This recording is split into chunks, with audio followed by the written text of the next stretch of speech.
front? Yeah, I'm gonna go to the front. I'm gonna set this camera up first, though. What's up, dude? Nice glasses. Thanks. Okay. You guys did really good. I really liked your talks. You covered a lot of good information on how to do the applications and stuff.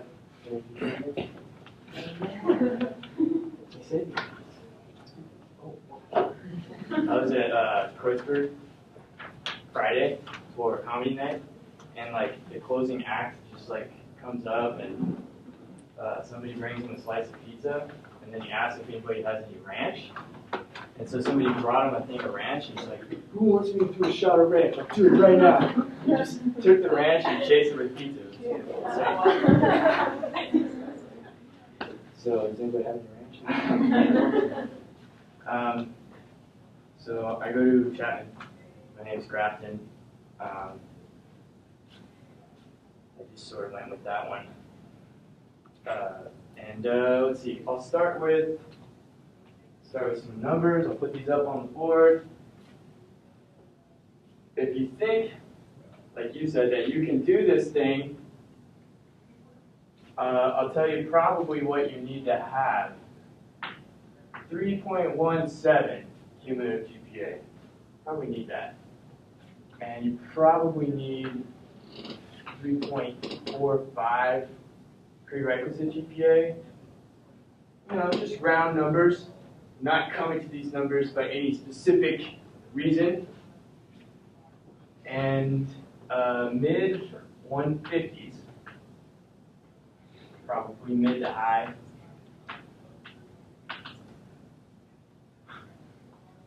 Or GREs. And you have to meet that minimum stupid 3.5 and analytical writing one for a lot of them. Shock. I guess I can get a towel. Screw that. Okay, so that's what I had, and I got in. I think I was one of the last 5 students that was accepted at Chapman out of 35, and I applied to 12 programs, and I only got into 1 school. So that's probably like the bare minimum that you're going to be able to do. Because I think I applied to, 12 programs, let's say there's 50 spots a program. It's like 600 spots, and I think I got one of the last 5. So you can do it, but you're probably going to need that at least, or better.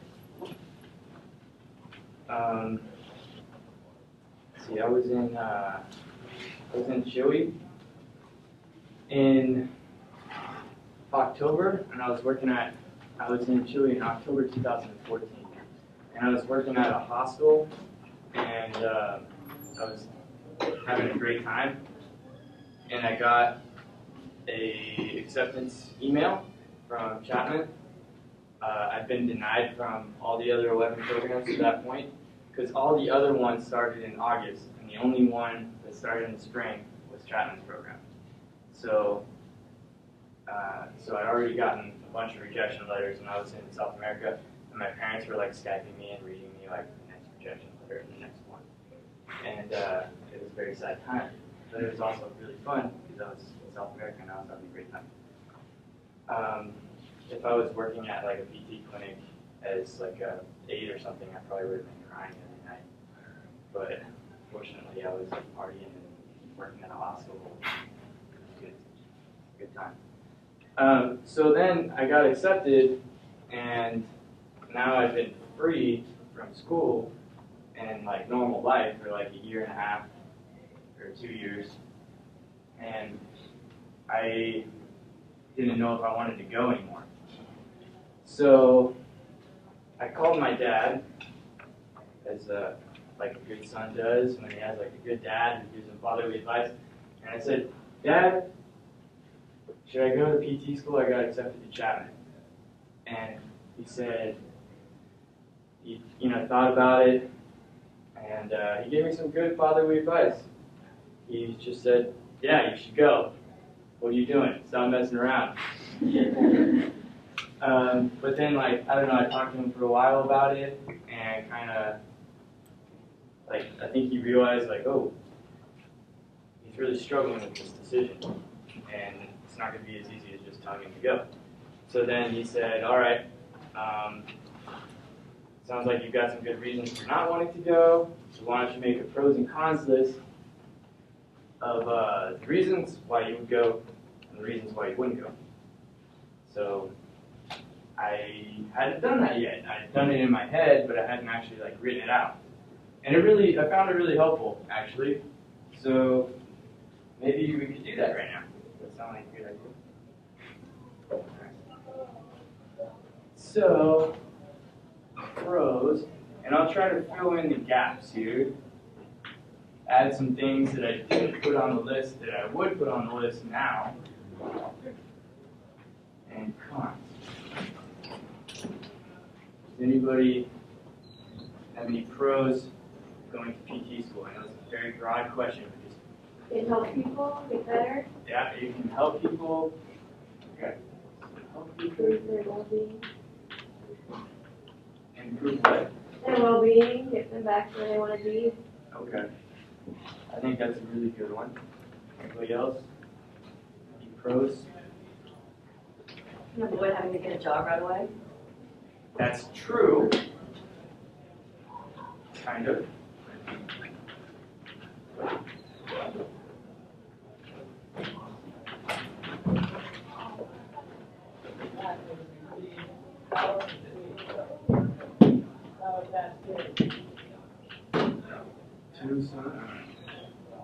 Avoid getting a job.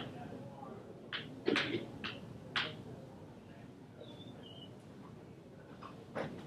seems like a stable career. You can probably find a job once you graduate. Job security. Yeah. Yeah. I would say that's true. Anybody else? You're going to learn more. Learning. Yeah. Learning's good. Bye. Yeah. We should volunteer at the hospital. Along with Jerry? Same thing. The tan, good-looking tall guy in the back. And Jim. And somebody else left too. Okay, anybody else? Any pros? Salary. High salary. Okay.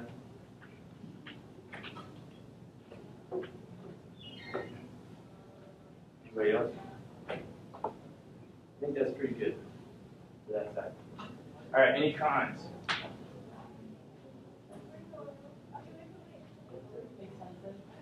Yeah, it's very expensive.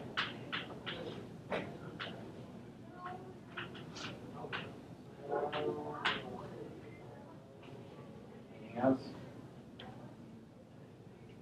I mean, I could fill this whole thing in, but I'm thinking you guys might have some stuff I didn't think It's a of. lot of work. Yeah, it is a lot of work. It's a lot of work.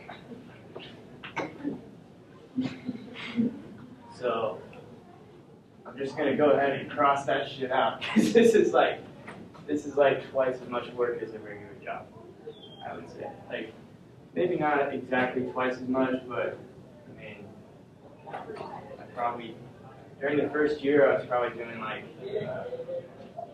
because this was kind of on my list too. That's why I'm saying it, because I didn't really like. I heard people tell me like how shitty the real world was, and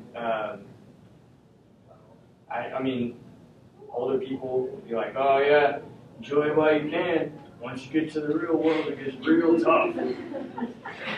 And so I kind of was like, well, real world, I'm gonna stay in school. But I think this is now. Like a lot of my friends are in the real world and working for a while, and I feel like I'm working a lot harder than they are. And I think I put in more hours than they do. Probably about at least 50% more than some of my harder working friends. So, yeah, I mean, there were times where I feel like I was averaging, I never kept track, but I feel like I was probably averaging like 55 or 60 hour weeks of studying, and like classy study time. Yeah. You will be like blown away in the first year by how much you have to study. And people told me that, they're like, oh man, PT school is like, some people who I was like shadowing and stuff, they're like, it's really tough, man. You really have to study hard. And I was like, yeah, whatever, man. I've been getting by with like kind of doing the bare minimum and still scraping through like for a while. But it's not really possible in PT school. I mean, unless you're really smart. But even like the smartest students in my class, there's one guy who's like, I don't know what his IQ is, but he's like likely a genius. He's one of my good friends. His name is Paul, and he studies as much as me.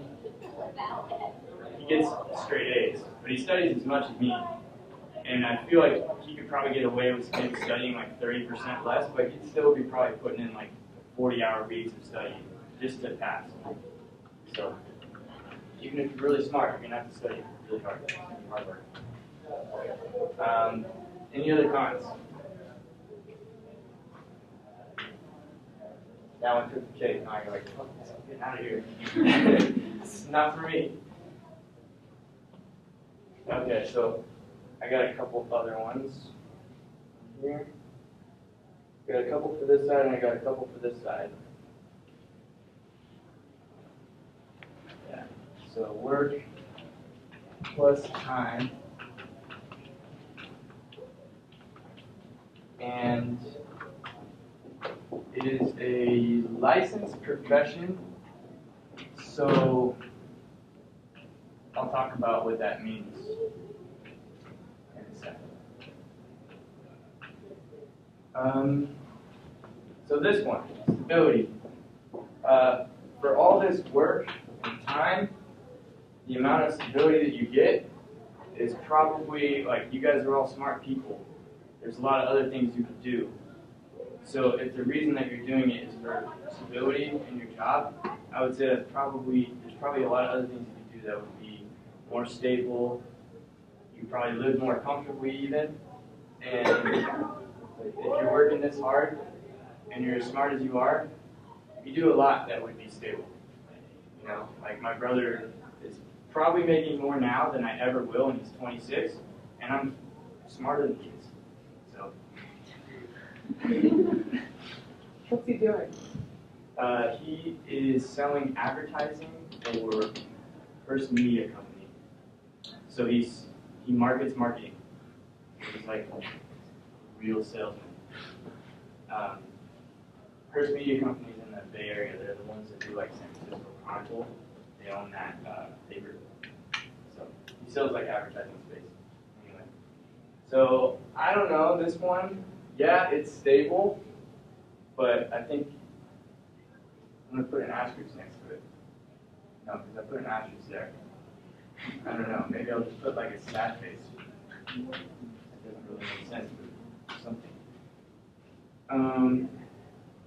Now the sad face is done. Let's do the sad face. Just leave it as it is. Learning. Yes, you're going to learn a lot, and I think that's one that I wouldn't have put on my list, but it's a huge pro. Salary kind of goes with this and this. Like, there's a lot of things you can do where you can earn a lot of money, and I'll do this right now. Expensive and salary. So, financial aid, somebody asked about financial aid. It's pretty easy to get. But at Chapman, you have 5.5% interest on your loans. So, if you are taking loans to pay for your school, tuition at these schools is, I don't know what it is now at the state schools, but when I was applying, it was like $65,000 at the cheapest for 3 years. So then at the private schools, it could be like $130,000, $140,000 for 3 years. So I know you guys got class and stuff, so if you need to leave, it's not rude. Go ahead and leave. I don't mind. So like 100. Let's say you get into one of the cheaper ones. Let's say cheapest situation, $65,000 for for the 3 years, plus room and board, plus interest, you're probably not going to be able to work. There's like 2 people in my class that work, and they only work like 8 hours a week. They work on like Sunday or something. So you're probably looking at, and there's 35 people in my class. So you're probably looking at, ending up in, if you're paying for it all with financial aid, maybe like $100 to $200,000 worth of debt. At like, and that's kind of, that could be even conservative. Like some people are probably in more debt than that, depending on how much you have from undergrad. So if you have that much debt and you're paying 5.5% interest on that debt, and then those 3 years you could have been working, then you're looking at like, so let's say you start earning $50,000 as a new grad, which is definitely not unreasonable, doing something else, There's lots of jobs out there for smart people that graduated with a degree in whatever, kinesiology or whatever. So you could probably get a job making 40 or 50 at least, and then you could be saved. If you're single, you're saving like $20,000, $30,000. So like being very conservative, you're looking at like probably being, so the 200,000 plus, or let's say 120,000 of debt when you graduate, compared to 20,000 a year of savings, is like being $200,000 in the hole. That's like a house. So like you could just make an investment on a house in 3 years, or you could, so you're way behind is what I'm trying to say, I guess. You're way behind, and that, like, if you invest your money wisely and you start making interest on it instead of paying interest on your debt, then, like, in 10 or 15 years, like, if you get, there's tons of jobs that you can have where you would be making at least as much money as a PT. Like, in 10 or 15 years, you're going to be financially, I'd say, with the options that you guys have, being smart people, if you leave here and go get a job in 10 or 15 years, you will probably be doing better than you will as a PT, financially. So that's kind of a bold statement. I'm sure it's arguable, but I would say that's probably the truth. So I don't know if this is really a good one. What I would say is one thing that kind of surprised me.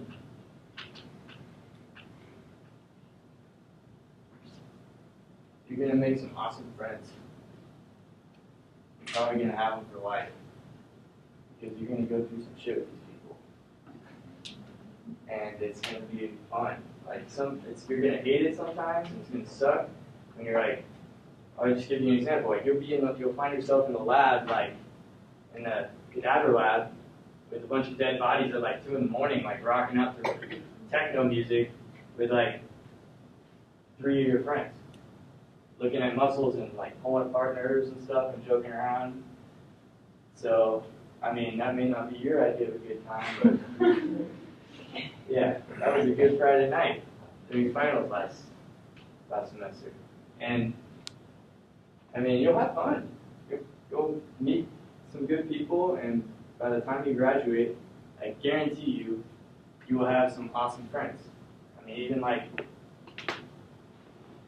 kids in my class who I'd be like, I don't know if you're ever going to make a friend. Still make awesome friends at PT school, so you can do it. Let's see. Yeah, and another one is, I'd say, life skills.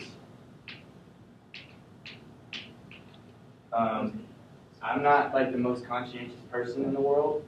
You can tell by like my GPA, and I kind of scraped into PT school. I didn't do like awesome research like you guys did, and I didn't like get all my A's in a row, which I highly recommend. A's?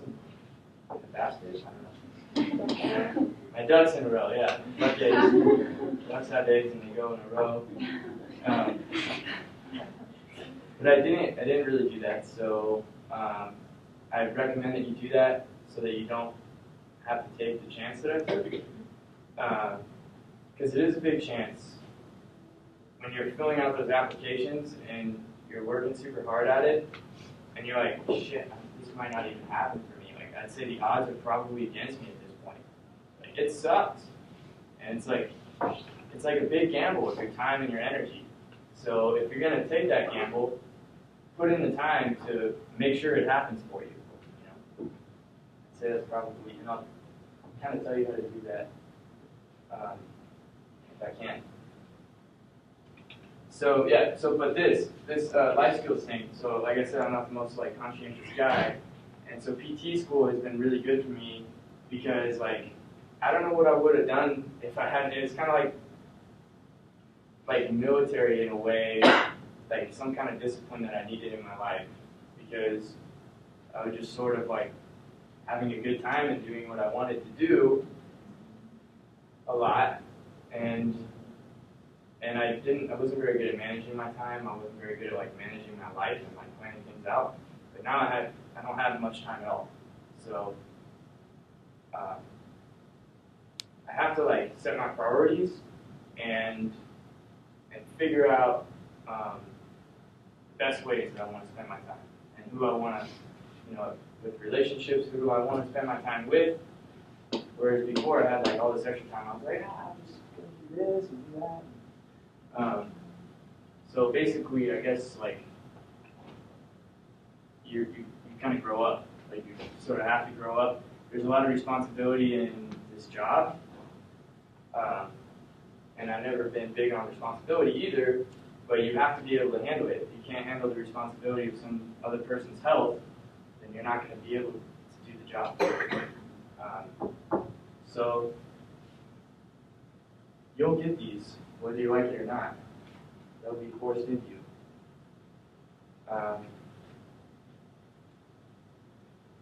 Okay, and then this one, I'll just give you a quick example without going into too much detail on this. Like, you're a mandated, one example of why being a licensed profession could be not such a good thing is because you're a mandated reporter. And there's lots of other examples like this, so I'll just tell you one. You're a mandated reporter, which means that if you see some sort of abuse happening or a crime, you have to report it. Now you might be like, well, what the hell is wrong with that? That sounds like a good thing. You don't want to report crime when you see it, but you might not be protected. They don't guarantee that you're protected. So if you don't report it, you can lose your license. If you do report it and the person that you're reporting on is like a dangerous person, then you're putting yourself at risk because they don't protect your identity.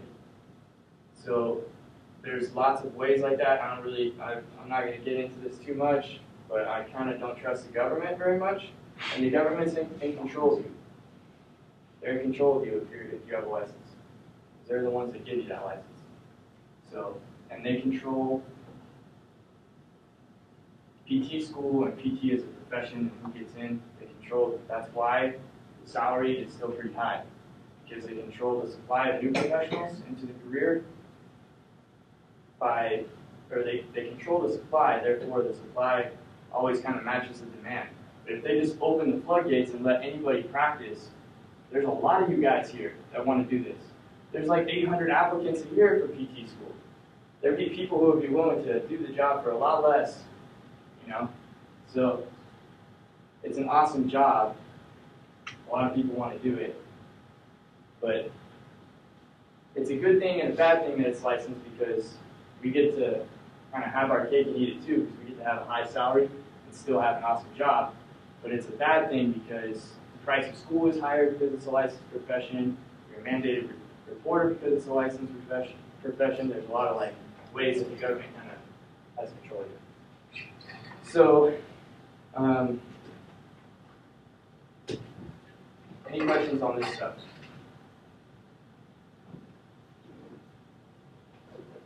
So I'll go over PT CAS real quick. I was kind of hoping there'd be some kind of equipment in here where we could go through it's all good. I'll just try to go off the top of my head. But if you haven't been on PTCast, you should go on that website tonight or tomorrow and check it out.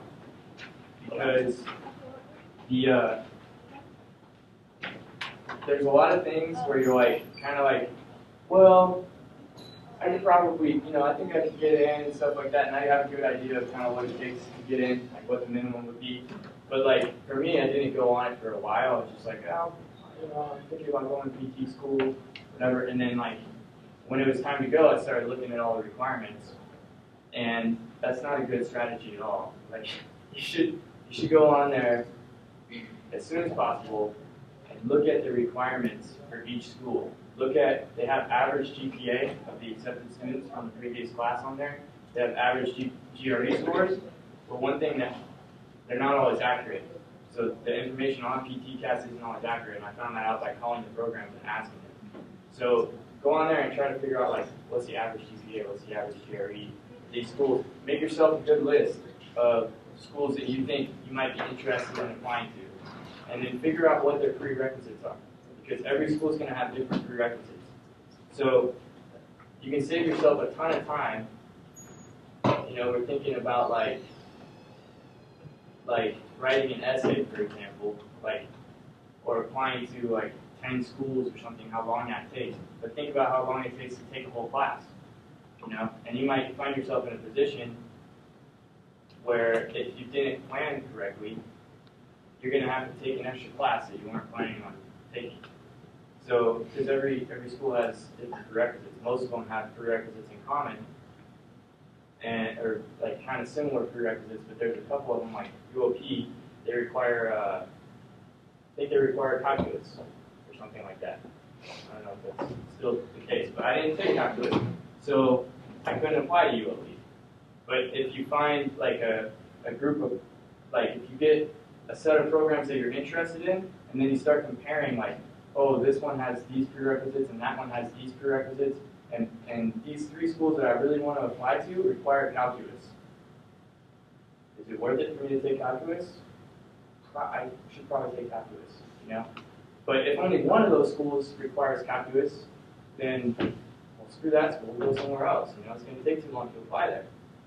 So, so you kind of get a list together by looking at the prerequisites, by looking at the average GPA, the average prerequisite GPA, and then I would say call the school. Once you have your list of schools that you're really interested in, call the school and ask them, what was your average GPA last year, cumulative, GRE, prerequisite GPA, and they know what you're up to. Like, don't try to be like, so I'm just curious, what was you're like, I'm trying to get in, I'm not sure if I can get in. You can even tell them the numbers that you got. Some of these people that are answering the phone, that's like a big part of their job.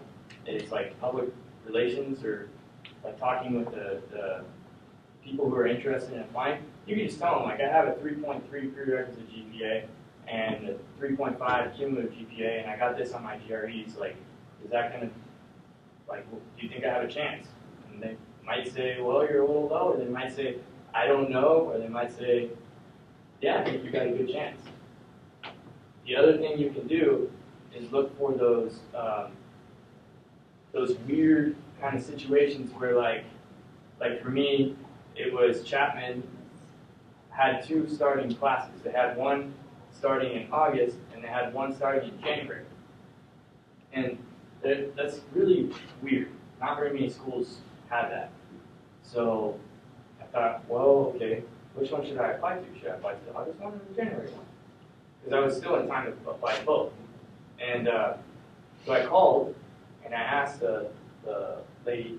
First, I talked to her for a little while, and then I asked her, like, do you think I'd have a better chance of getting in the spring than the fall? Like, what were the average scores for the spring versus the fall? And she said, yeah, I think you might have a better chance of getting in the spring because this is our first time that we've had a spring class. So, I don't know if there wasn't a lot of people that knew about it. My theory is like, I think maybe the spring classes, like all the stellar students, they finish in 4 years, they get their application done, they apply for the fall. And then they get in the fall and they go. And so if you apply in the fall, you might have like a little higher competition level. That's my theory. So if you can find schools that start a little bit later, it might be a good idea. If you can find schools that have like these little weird things you have to do to apply, that might lower the competition you have to compete with, because a lot of these schools, they just take a PT-CAS application, they don't have a supplemental application, there's like no extra loopholes you have to go through. So for somebody like me who's like sending out a shotgun application, I'm looking at that school, I'm like, that's no extra work, boom, quick, $30, and I get to apply to another school. But I feel like it's kind of worth it to do the extra work sometimes, because you might catch those programs where they maybe have fewer applicants. So check on that stuff. Other stuff with PT-CAS. Just go through the website and definitely go through the website and look at all those different schools. They have every school listed. Super convenient. Quick. You can click on whatever school it is. It usually has the prerequisites listed. The mean GPA for the last accepted class, the mean prerequisite GPA for the last accepted class, and the mean GRE scores for the last accepted class. So just go on there and browse through, make a list, and then call the schools. And double check on the prerequisites too. Because sometimes they won't have something listed on PT-CAS, but then when you go to apply, they'll be like, oh, and you need this class too. And it's on their website, but for some reason PT-CAS missed it. So, you definitely just double check on the PT-CAS information. It's a really good like browser to just like browse through and find the different schools that you want to go to and kind of get an idea. But then when you have your specific list, you need to double check all that information because it's not the most accurate. So, okay. That's it.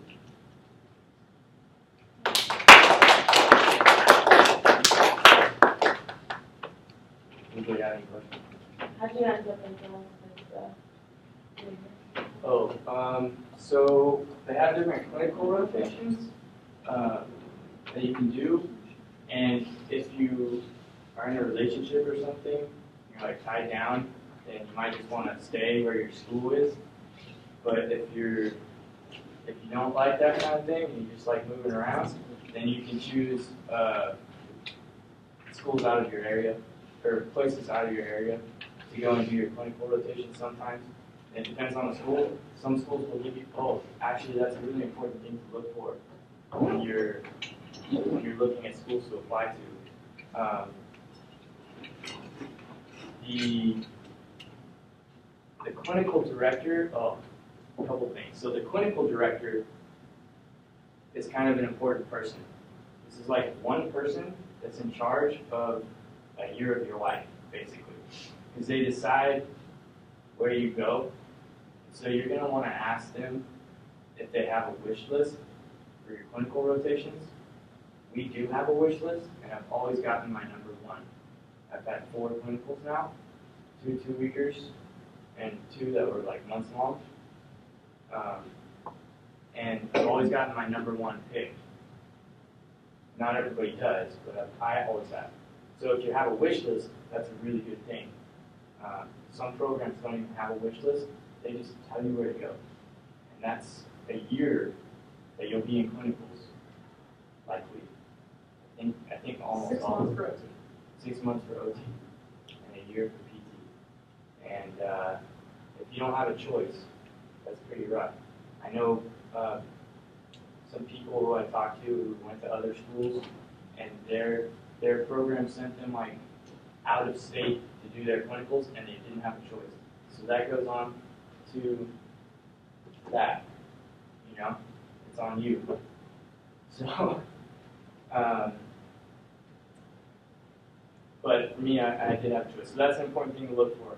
Ask about their clinical rotations. I'd say maybe ask the program about that when you call. I didn't do that, but it would have been a good thing to do. And I got lucky because Chapman has pretty good clinical directors. He's kind of rough around the edges, hard to get along with, but she's cool. And I was going to add to that. What was I going to say? Oh, another thing that you could try. So if you have options on where you want to go, if you're a better student than me and you have options, then you can ask the students if you get a chance. Like they'll have like orientation days and stuff like that. So you might have a couple options of schools that you want to go to. Go to those orientation days, meet the older students in the classes above you, and then ask them. And this is kind of a question that I've come up with after thinking about it for a while. If you have something that you're interested in, like already, like if it's pediatrics, or if it's outpatient orthopedics, or if it's sports medicine, or if it's geriatrics, like there's a million specialties, right? So there's going to be a professor, or maybe a couple professors, that are going to assign you way more work than everybody else. And they're going to think that their class is the most important thing in the world. And you're going to end up doing a lot of work on that subject, whether you like it or not.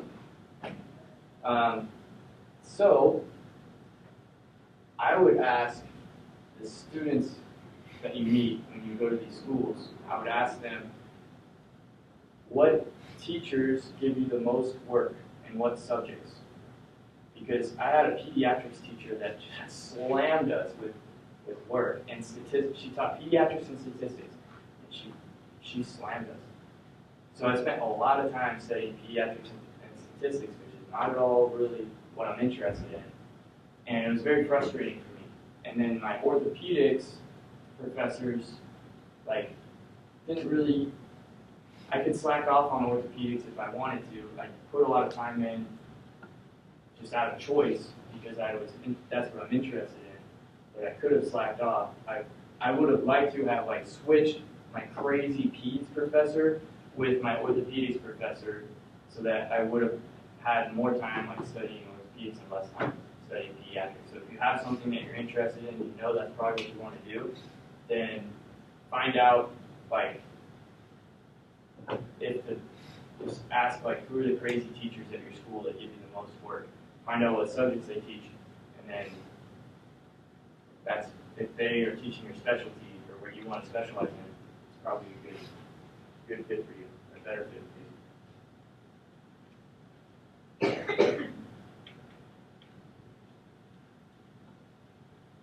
Let's see. Yeah. If nobody has any questions, I'll just say something about the future of the profession real quick. So,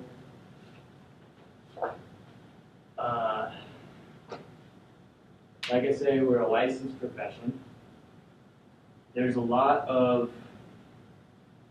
so if you're wanting to go into pediatrics, geriatrics, hospital setting, something like that, you might be looking pretty good for a while.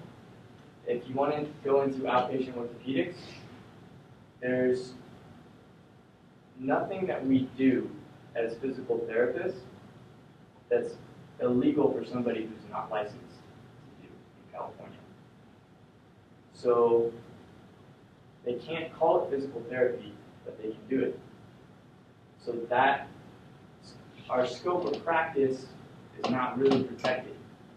Chiropractors can take x-rays, MRIs, they can do dry needling. We can't do any of that stuff here. So there's a lot of different modes of getting educating yourself, that are becoming much more popular and easily accessible and cheap. And I would say that in the next couple decades,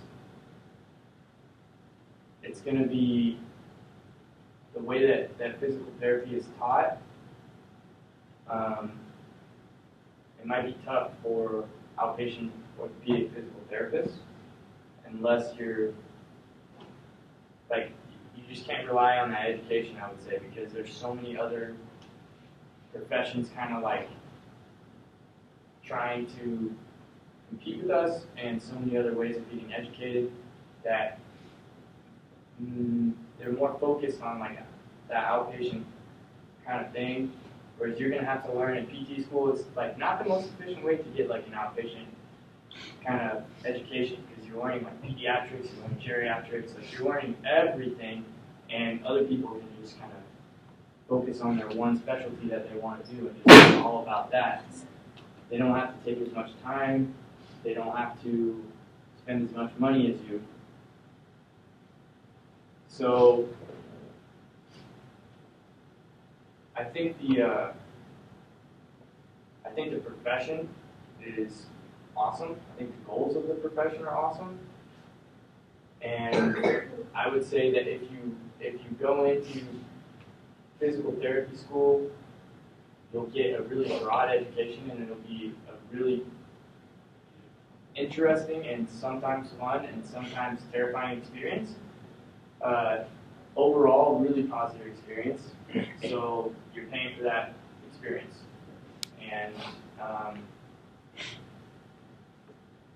And for me, I don't have any regrets about it at all. But yeah, some of my classmates are feeling a little unsure about their decision, and you definitely don't want to be 2 years into PT school and having second thoughts about whether you chose the right career. So think about that.